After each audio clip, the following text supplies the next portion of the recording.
ಈ ಬಾರಿ ಕೇಂದ್ರದ ಬಜೆಟ್ಟು ಕರ್ನಾಟಕಕ್ಕೆ ಬಹಳ ನಿರಾಶೆಯನ್ನು ತಂದಿದೆ. ಯಾವುದೇ ಪ್ರಾಮುಖ್ಯವಾದ ಯೋಜನೆಗಳನ್ನು ಕರ್ನಾಟಕಕ್ಕೆ ಕೇಂದ್ರ ಸರ್ಕಾರ ಕೊಟ್ಟಿಲ್ಲ. ನಾವು ಅನೇಕ ಬೇಡಿಕೆಗಳನ್ನು ಕೇಂದ್ರದ ಮುಂದೆ ಇಟ್ಟಿದ್ದು. ನಮಗೆ ಆಶ್ರಯ ಮನೆಗಳಿಗೆ, ಬಡವರಿಗೆ ಕಟ್ಟತಕ್ಕಂಥ ಮನೆಗಳಿಗೆ ಹೆಚ್ಚಿನ ಅನುದಾನ ಕೊಡಬೇಕು. ಕಳೆದ ಬಾರಿ ಏನು ಕೊಟ್ಟಿದ್ರು ಅದಕ್ಕಿಂತ ಹೆಚ್ಚು ಮನೆಗಳಿಗೆ ಕಟ್ಟೋದಕ್ಕೆ ಹಣ ಕೊಡಬೇಕು. ಸಮಾಜ ಕಲ್ಯಾಣ ಇಲಾಖೆಯಲ್ಲಿ ಇನ್ನೂ ಹೆಚ್ಚಿನ ಹಣವನ್ನು ಕೊಡಬೇಕು. ಕೇಂದ್ರದ ಅನೇಕ ಯೋಜನೆಗಳಿಗೆ ಏನು ಸ್ಥಗಿತ ಮಾಡಿದ್ದಾರೆ ಅದನ್ನೆಲ್ಲವನ್ನು ಕೂಡ ಮತ್ತೆ ನಮಗೆ ಮಂಜೂರಾತಿ ಮಾಡಬೇಕು. ರಾಜ್ಯದಲ್ಲಿ ಮತ್ತು IITಗಳ ಮತ್ತು IIMಗಳ ಬೇಡಿಕೆ ಬಹಳ ಹೆಚ್ಚಿನ ಪ್ರಮಾಣದಲ್ಲಿ ಇದೆ.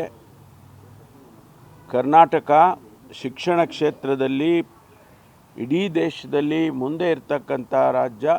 ಅದಕ್ಕಾಗಿ ನಮಗೆ IITಗಳನ್ನು IIMಗಳನ್ನು ಕೊಡಬೇಕು. ಇದರ ಜೊತೆಗೆ ನೀರಾವರಿ ಯೋಜನೆಗಳಲ್ಲಿ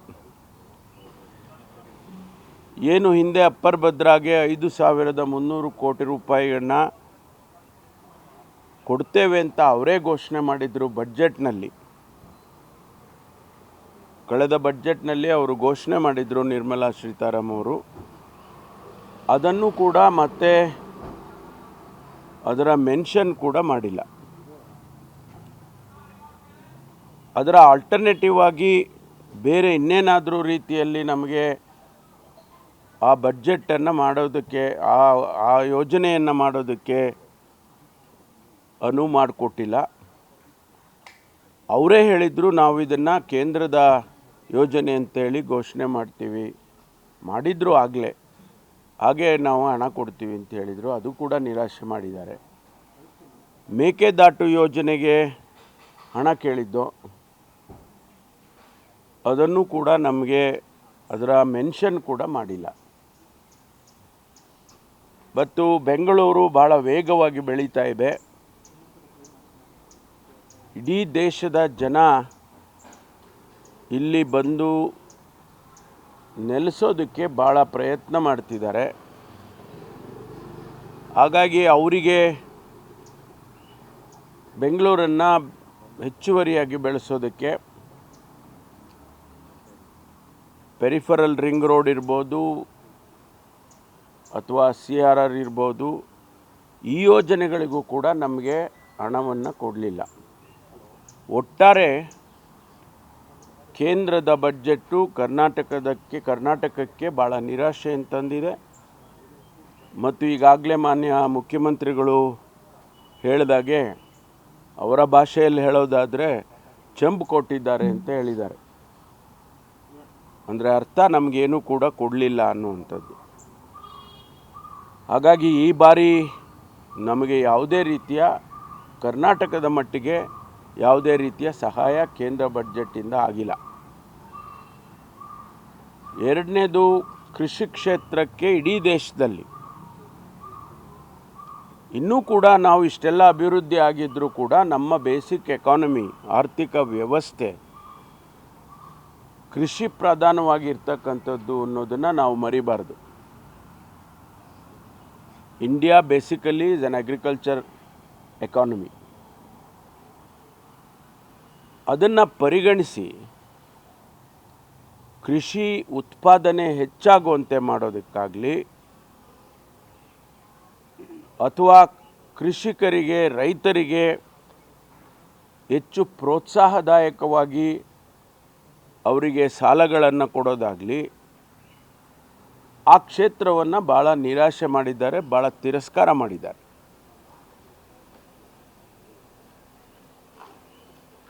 ಹಾಗಾಗಿ ಇವತ್ತು ನಮಗೆ ಕೃಷಿ ಕ್ಷೇತ್ರ ಸಹಾಯದಿಂದ ವಂಚನೆ ಆಗಿದೆ, ಉತ್ತೇಜನದಿಂದ ವಂಚನೆ ಆಗಿದೆ ಮತ್ತು ಇಡೀ ದೇಶದಲ್ಲಿ 50,68,000 ಕೋಟಿ ರೂಪಾಯಿ ಬಡ್ಜೆಟ್ ಏನು ಕೊಟ್ಟಿದ್ದಾರೆ, ಕಳೆದ ವರ್ಷಕ್ಕಿಂತ ಹೆಚ್ಚು ತೋರಿಸಿದ್ದಾರೆ. ಅದರಲ್ಲಿ ಸುಮಾರು 15 ಲಕ್ಷ ಕೋಟಿ ಸಾಲ ಆಗಿರ್ತಕ್ಕಂಥದ್ದು. ಆ ಸಾಲವನ್ನು ತೀರಿಸೋದಕ್ಕೆ ಪ್ರೊವಿಷನ್ ಮಾಡ್ಕೊಂಡಿದ್ದಾರೆ. ಏನಿವತ್ತು 200 ಲಕ್ಷಕ್ಕೂ ಹೆಚ್ಚು ಸಾಲ ಇದೆ, ಅದನ್ನು ತೀರಿಸೋದಕ್ಕೆ ಪ್ರೊವಿಷನ್ ಮಾಡ್ಕೊಂಡಂಗಿದೆ. ಹಾಗಾಗಿ ನಮ್ಮ ಇಡೀ ಬಡ್ಜೆಟ್ನಲ್ಲಿ 30-35% ಸಾಲಕ್ಕೆ ಹೋಗ್ತಕ್ಕಂಥದ್ದು.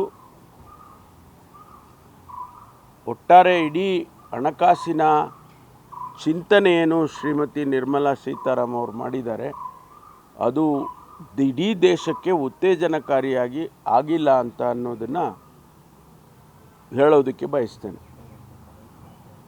ದೆಹಲಿಗೆ ಹೋಗ್ತೀರಾ ಅಂತ ಚರ್ಚೆ ನಡೀತಾ ಇದೆ. ಗೊತ್ತಿಲ್ಲ ನನಗೆ. ನಾನು ಹೋಗಬೇಕು ಅಂತ ಇದ್ದೇನೆ. ನಮ್ಮದು ಒಂದಿಷ್ಟು ಇಲಾಖೆ ಕೆಲಸಗಳಿದ್ದಾವೆ, ಅದು ಯಾವಾಗ ಅಂತ ನಿಗದಿ ಮಾಡಿಕೊಂಡಿಲ್ಲ. ಸಭೆ ಕೂಡ ಮುಂದೂಡಿಕೆ ಆಗಿದೆ. ಅದೇನು ಉದ್ದೇಶ ಇತ್ತು ಅದು ಚರ್ಚೆ ಆಗಿದೆ. ರಾಜಕೀಯಕ್ಕೋಸ್ಕರ ನಾನು ಹೋಗೋದಿಲ್ಲ.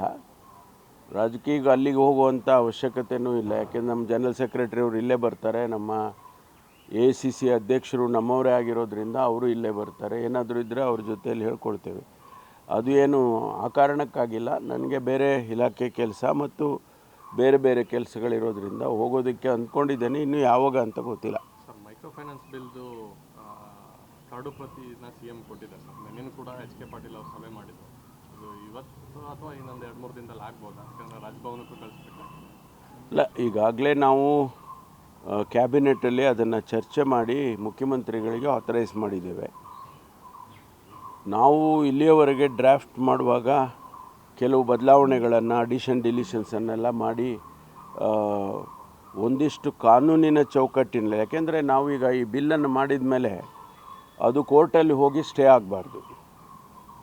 ಅದಕ್ಕೋಸ್ಕರ ನಾವು ಕೆಲವು ಆಲ್ರೆಡಿ ಎಕ್ಸಿಸ್ಟಿಂಗ್ ಕಾನೂನುಗಳೇನಿದೆ,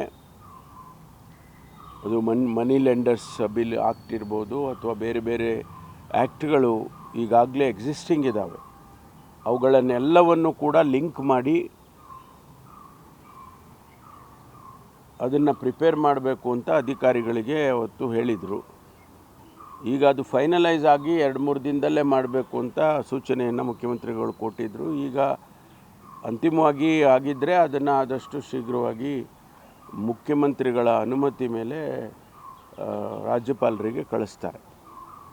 ನವೆಂಬರ್ವರೆಗೆ ಈ ಸರ್ಕಾರ ಇರುತ್ತೆ, CM ಇರ್ತಾರೆ ಸಿದ್ದರಾಮಯ್ಯ ಅವರು. ನವೆಂಬರ್ ನಂತರ ಬದಲಾಗ್ತಾರೆ ಅಂತ ಅಶೋಕ್ ಅವರು ಭವಿಷ್ಯ ಹೇಳಿದ್ದಾರೆ ಸರ್.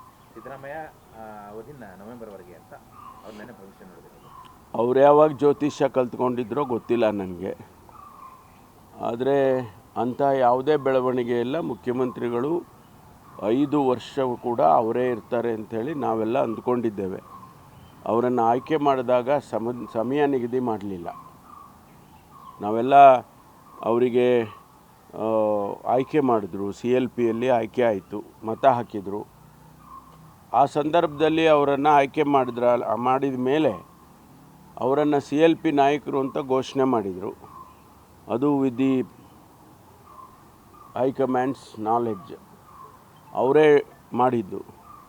ಆ ಸಂದರ್ಭದಲ್ಲಿ ಇವರು ಬರೀ 2.5 ವರ್ಷ ಇರ್ತಾರೆ, ಆಮೇಲೆ ಇನ್ನೇನೋ ಯೋಚನೆ ಮಾಡೋಣ ನಾವು ಮುಂದಕ್ಕೆ ಅಂತ ಏನು ಹೇಳಿಲ್ಲ. ಅದರಿಂದ ನಮ್ಮ ಮನಸ್ಸಲ್ಲಿ ಇವತ್ತು ಏನಿದೆ ಅಂದರೆ ಅವರು 5 ವರ್ಷ ಇರ್ತಾರೆ ಅಂತ. ಈ ಮಧ್ಯೆ ಹೈಕಮಾಂಡ್ನವ್ರು ಏನು ತೀರ್ಮಾನ ಮಾಡ್ತಾರೆ ಗೊತ್ತಿಲ್ಲ.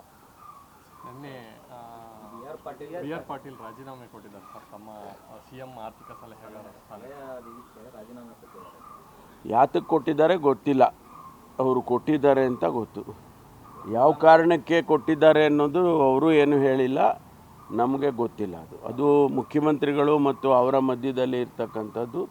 ಬಹುಶಃ ಅವರು ಮುಖ್ಯಮಂತ್ರಿಗಳಿಗೆ ತಿಳಿಸ್ತಾರೆ ಅಂತ ಅಂದ್ಕೊಂಡಿದ್ದೀನಿ. ತಿಳಿಸಿದ್ದಾರೆ ಸರ್. ಅದರ ಮೊದಲಿಂದವರು ಅವರು ಅಸಮಾಧಾನ ವ್ಯಕ್ತಪಡಿಸ್ತಾನೆ ಬರ್ತಾ ಇದ್ದಾರೆ, ಅನುದಾನ ಬರ್ತಿಲ್ಲ ಅಂತ ಬಹಿರಂಗವಾಗಿ ಮಾತಾಡಿದ್ದಾರೆ. ಅವರು ಕಾರ್ಯವೈಖರಿ ಬಗ್ಗೆನೂ ಕೂಡ ಗೊತ್ತಿಲ್ಲ ನನಗೆ. ನಮ್ಮ ಈಗ ನನಗೆ ವೈಯಕ್ತಿಕವಾಗಿ ನಮ್ಮ ಸಂಬಂಧ ಏನಾದರೂ ನನಗೆ ಸಂಬಂಧ ಇದ್ದರೆ ಹೇಳ್ಬೋದು. ಅದು ಜನರಲ್ ಆಗಿರೋ ಹೇಳಿಕೆ, ಅದು ಅವರ ವಿವೇಚನೆಗೆ ಬಿಟ್ಟಿರೋದು.